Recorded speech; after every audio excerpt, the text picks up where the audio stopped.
Hi, I'm Tim. Welcome to Watchbox, and thanks for logging on. If you love this watch, email me, tmosso@thewatchbox.com. It's in the description below. It is your purchase and pricing email question line for buying this or any watch you see on any Watchbox platform. Please reach out to me directly. Email tmosso@thewatchbox.com for pricing.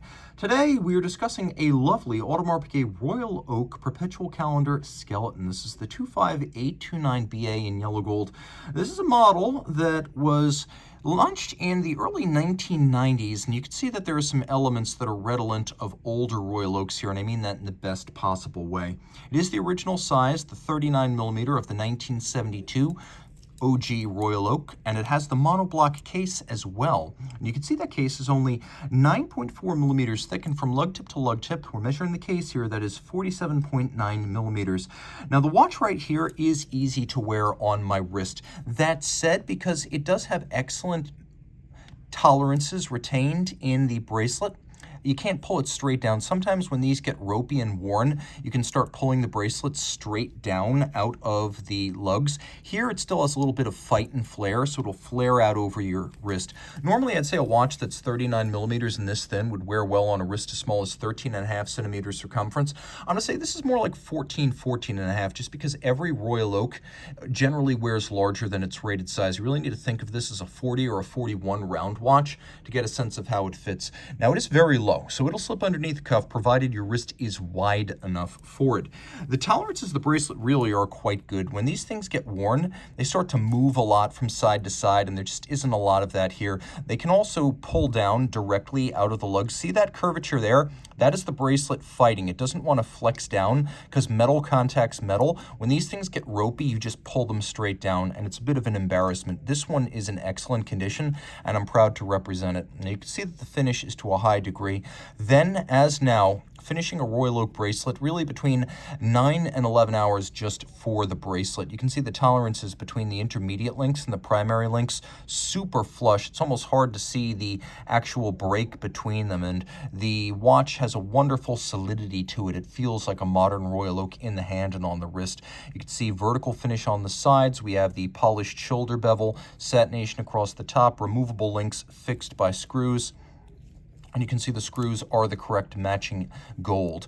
Internally, we have a super old school stamped style Audemars Piguet folding clasp, and make no mistake, this is gold too, but it's white gold. Audemars Piguet would use white gold for these parts because mechanically white gold is the hardest gold, and it's the best suited to a small thin mechanical component that has to be functional and hinged and pivoted and load bearing like that clasp. That's why that is used. Here we have a little AP branded clamshell that locks to close everything, and the tolerances, and just listen, the snap remains very sharp. Taking a quick look at the case is in good shape. When I said monoblock case, I really mean it.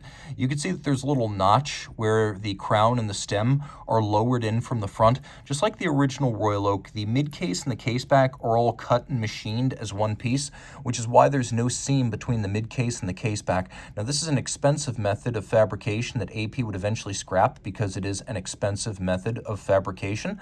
You can see this one is old school and built the old-fashioned way. The dial, the movement, everything loads from the front. The bezel has excellent definition. You can see the break between polish and satin remains super sharp, but you can also see, if you get really close, that these bolts are now flush with the bezel, which means that the bezel has been refinished a couple of times. That's not a real concern because you can see how sharp the definition is and how full the profiles are. It's just something to note on an older Royal Oak. When those bolts get flush with the bezel, that's always a sign that there's been a couple of refinishings in its lifetime.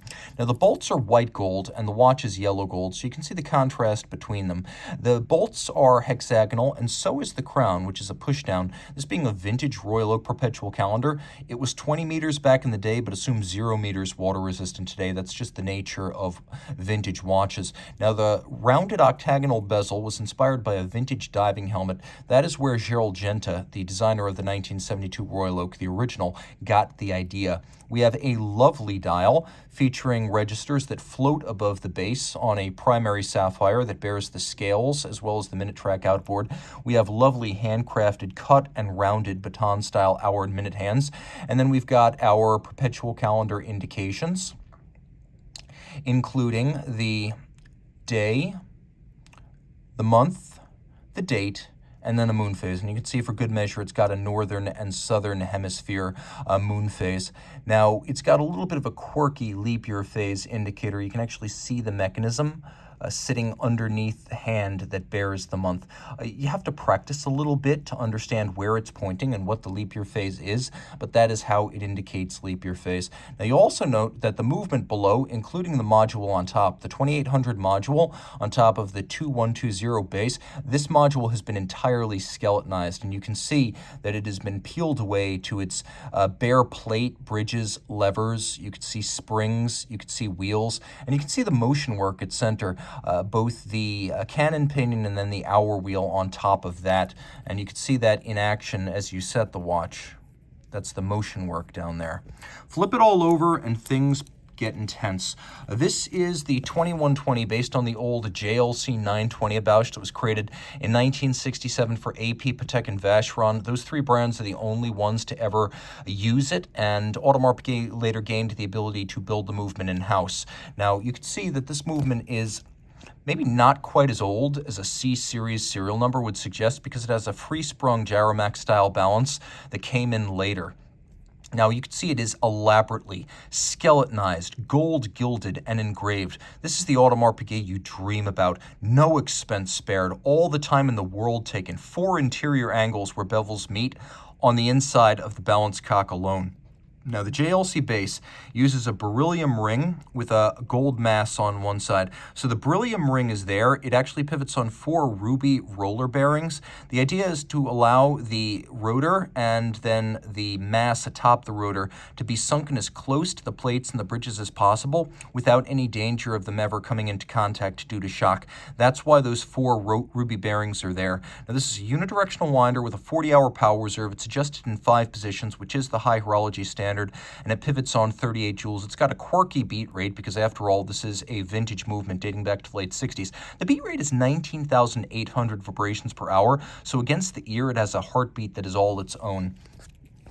You can see Quantième Perpetuel, along with the serial number Quantième Perpetuel Automatique, as well as the Swiss-made notation. All of this has been hand engraved in the case back. That's not done with a drill bit, that's done using a burin.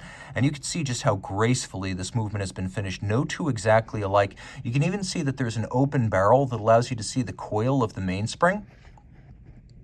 And then you could see that all of the screw heads have been black polished with their slots chamfered. Everything's been skeletonized. What wasn't carved away by skeletonization has been engraved. And then you can see the bevels on the interior of the skeletonized parts. They have been finished as well with satination on all of the wheels. It is a very, very special watch. And again, being a perpetual calendar, once you've set it, it can deal with irregular length months and leap years. Now, I mentioned earlier that the watch isn't quite as old as you might think. About that C-series serial number, according to Audemars Piguet itself, this watch was part of a C-series made between 1984 and 1995. So a lot of folks take it as gospel that the C-series was 1980 to 1986, but in fact, C-series watches, according to Audemars Piguet itself, were being made as late as 1995.